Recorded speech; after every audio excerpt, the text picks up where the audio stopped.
Something strange is happening at motorcycle dealerships right now. Walk into a Royal Enfield showroom in London and there's a 3-month waiting list. Visit one in Sao Paulo and they can't keep the Interceptor 650 on the floor. In Los Angeles, first-time riders in their 20s are walking past rows of Japanese sport bikes and pointing at a machine that looks like it was designed in 1965. And the numbers behind this are absolutely wild. Royal Enfield just sold 1.24 million motorcycles in a single fiscal year. That is more than Harley-Davidson, BMW, Triumph, KTM, and Ducati combined. A brand that was almost shut down in the year 2000 is now one of the fastest growing motorcycle companies on the planet. But here's what makes this story so much bigger than just one motorcycle brand. The reason everyone is suddenly buying Royal Enfield has almost nothing to do with the bikes themselves. It has everything to do with a cultural earthquake that nobody in the motorcycle industry saw coming. Nobody was paying attention to Royal Enfield 26 years ago, and honestly, why would they? In the year 2000, this company was a disaster. They were selling roughly 2,000 motorcycles a month out of a factory built to produce 6,000. The bikes leaked oil like it was a design feature. Engine seizures were common. The Sprag clutch had a 5% failure rate, which is genuinely terrible for a part that keeps your engine from destroying itself. The board of directors at Eicher Motors, Royal Enfield's parent company, looked at the books, looked at the bikes falling apart on the production line, and made a perfectly rational decision. Shut it down, sell it off, walk away. But one person in that boardroom disagreed. A 26-year-old kid named Siddhartha Lal, the son of Eicher's founder, who had ridden a red Royal Enfield Bullet to his own wedding. He asked the board for a chance to run the motorcycle division himself. Years later, he described his thinking pretty simply. At age 26, it seemed like a fun thing to do. He could eat, sleep, ride, and talk motorcycles. That might sound casual, but what Lal did next was anything but casual. He gutted the company, consolidated factories, ripped apart the quality control process, and rebuilt it from scratch. That Sprag clutch failure rate, he drove it from 5% down to 0.2%. He brought in Austrian engineering firm AVL to design a completely new engine platform. And in one of the boldest moves in modern Indian business, he convinced Eicher Motors to sell off 13 of its 15 businesses to pour everything into Royal Enfield. Think about that for a second. A 26-year-old walks into a boardroom, convinces them not to kill the motorcycle division, and then proceeds to kill almost everything else in the company to fund it. That is not a turnaround strategy, that is a bet play. And it worked. The Classic 500, launched in 2009 on the new UCE engine platform, was the breakthrough. A retro-styled motorcycle with modern internals that quickly generated 6 to 8 month waiting lists. People were not just buying a bike, they were buying into something that felt different from everything else on the market. By 2015, Royal Enfield had quietly surpassed Harley-Davidson in global sales volume, and they have never looked back. The growth since then has been staggering. In calendar year 2025, global registrations hit 1.18 million units, up nearly 27% over the previous year. Monthly records keep falling. September 2025 saw 124,328 motorcycles leave dealerships in a single month, the highest in company history. Exports are surging 49%. Revenue for the parent company. Eicher Motors hit 18,978 crore rupees in financial year 2025, roughly $2.3 billion US dollars, with net profit reaching roughly $560 million US dollars. The market cap now exceeds $21 billion. But here is what really gets interesting. While Royal Enfield is printing money, look at what is happening on the other side of the motorcycle world. Harley-Davidson's revenue has dropped from $4.89 billion in 2022 to roughly $3.6 billion in 2025. North American sales fell to just 89,000 units. The first quarter of 2025 saw global retail sales drop 21%. Their former CEO, Jochen Zeitz, departed in October 2025 amid what the company called a strategic reset, which is corporate speak for we have no idea what to do next. And here is the number that should terrify every Harley executive. The median Harley-Davidson rider is now estimated at over 50 years old. That is up from the mid-30s in the 1980s. Their core customer base is literally aging out of motorcycling. Meanwhile, Royal Enfield's average buyer age in India is 27. As one UK motorcycle publication put it, if Royal Enfield can repeat that trick globally, we could be looking at the bike that saves the sport. An entire generation separates the typical Royal Enfield buyer from the typical Harley buyer. That is not a market trend. That is a demographic cliff for one brand and a demographic goldmine for the other. So what is Royal Enfield actually doing differently? Because cheap bikes have always existed. You could always buy a Honda CB300 or a Kawasaki Z400. What makes this brand different? The answer is the most counterintuitive business strategy in the motorcycle industry: deliberate restraint. In a market obsessed with horsepower wars and feature escalation, Royal Enfield intentionally limits itself to the 250 to 750 cubic centimeter midweight segment, 3 engine platforms, no supersport bikes, no leader class rockets, no 200 horsepower anything. Siddhartha Lal has been explicit about this. He has said that motorcycling in developed markets has become extreme. Extremely heavy cruisers, extremely fast sport bikes, extremely expensive machines. Royal Enfield occupies the non-extreme space, building motorcycles that are evocative without being intimidating. And the pricing makes this philosophy irresistible. The entire US lineup spans $4,199 to $7,499. The Hunter 350 starts at $4,199. The Himalayan 450, their adventure bike with a brand new liquid-cooled Sherpa engine, Showa suspension, and Brembo-sourced brakes, costs $5,999. The Interceptor 650, their most popular twin, is $6,149. Now compare that to the competition. The cheapest Harley-Davidson cruiser, the Softail Standard, starts at $14,399. The Kawasaki Z650 RS Retro bike costs $8,899. The Yamaha XSR 700 is $8,599. The Honda CB650R is $9,399. The most expensive Royal Enfield you can buy in America costs less than half the price of the cheapest Harley cruiser. Multiple reviewers have described this as getting 90% of a Triumph Bonneville at about 30% of the cost.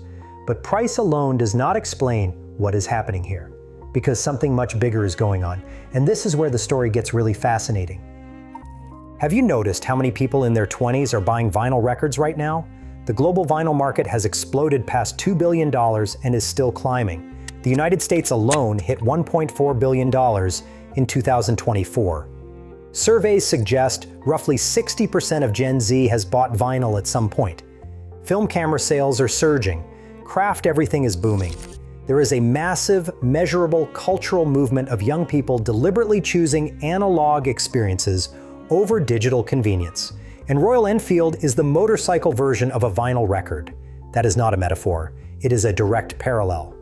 The thumper engine sound, the warm air-cooled motor radiating heat through your legs in traffic, the slightly mechanical gearbox that lets you feel every shift. These are not engineering compromises. For the people buying these bikes, these are the entire point. One owner captured it perfectly when they wrote that Royal Enfield bikes are like old vinyl records. Imperfect, yet full of soul. That sentiment shows up in every riding forum, every YouTube comment section, every motorcycle meet where a 24-year-old parks a classic 350 next to someone's fully loaded BMW adventure bike and would not trade it for anything. And the cultural timing here is critical, because this analog hunger is colliding with something else, a full-blown backlash against motorcycle complexity. Modern premium motorcycles have become rolling computers. BMW's latest adventure bikes feature 10.25-inch TFT displays. KTM introduced 8-inch vertical screens. The Honda NT 1100 has nearly 25 buttons spread across its switch cubes. Yamaha pulled their tech-loaded Tracer 9 GT Plus from the United States market entirely for 2025, replacing it with a stripped-down base model for $3,900 less. The message from American buyers was clear. We do not want the radar cruise control and the electronic suspension. Just give us the motorcycle. Riders and online forums have been brutally clear about this. One comment that went viral on a major motorcycle community summed it up in a single sentence: "I have no interest in any of the new bikes with all the electronic stuff.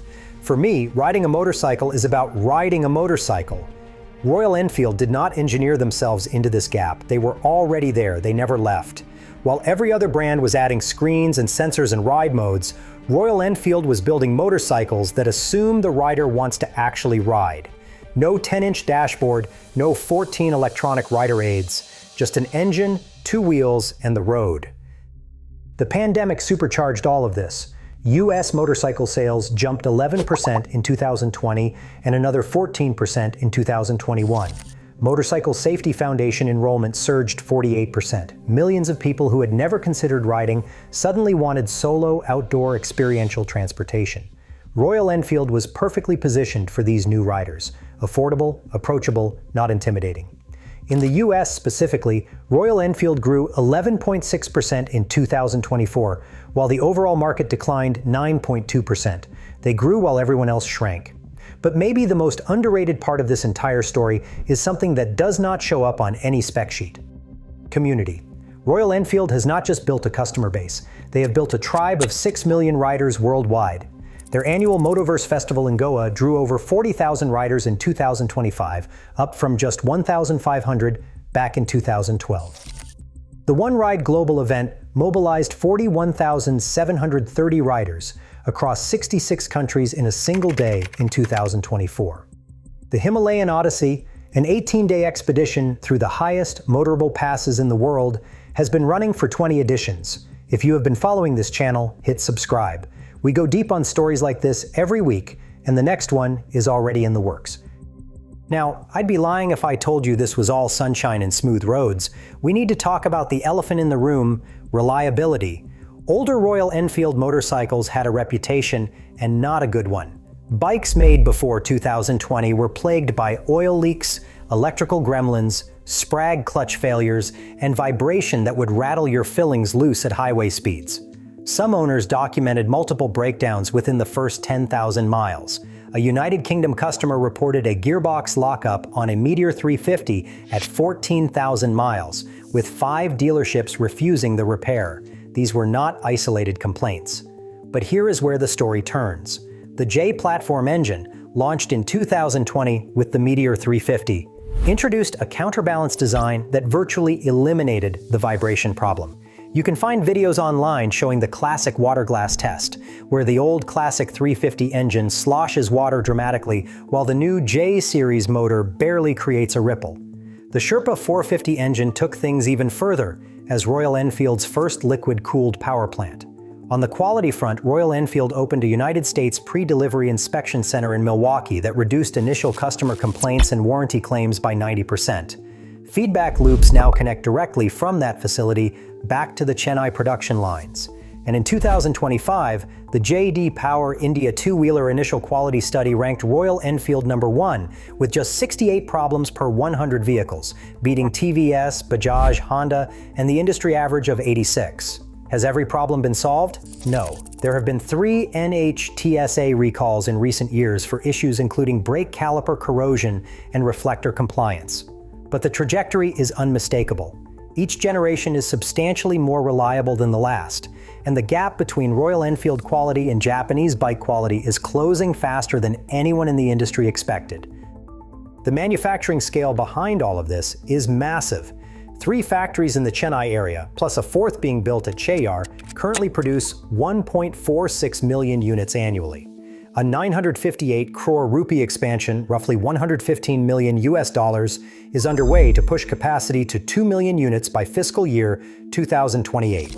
6 CKD assembly plants in Thailand, Brazil, Argentina, Colombia, Nepal, and Bangladesh help dodge import duties in key growth markets. The UK Technology Centre at Bruntingthorpe, staffed by 170 engineers from 16 nationalities, including former Triumph and Ducati personnel, handles all global product development. So, why is everyone suddenly buying Royal Enfield? It's not one reason.